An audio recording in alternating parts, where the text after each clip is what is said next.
भड़काएं मेरी प्यास को अक्सर तेरी आंखें। सहरा मेरा चेहरा है, सुमंदर तेरी आंखें। फिर कौन भला दादे तबस्सुम उन्हें देगा, रोएंगी बहुत मुझसे बिछड़कर तेरी आंखें। बोझल नजर आती हैं बज़ाहिर मुझे, लेकिन खुलती हैं बहुत दिल में उतर कर तेरी आंखें। अब तक मेरी यादों से मिटाए नहीं मिटता, भीगी हुई एक शाम का मंजर तेरी आंखें।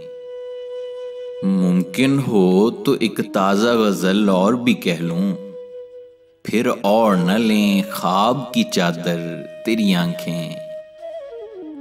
मैं संग सिफत एक ही रास्ते में खड़ा हूं, शायद मुझे देखेंगी पलट कर तेरी आंखें।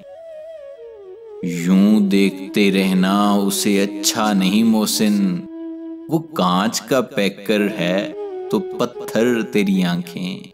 वो कांच का पैकर है तो पत्थर तेरी आंखें।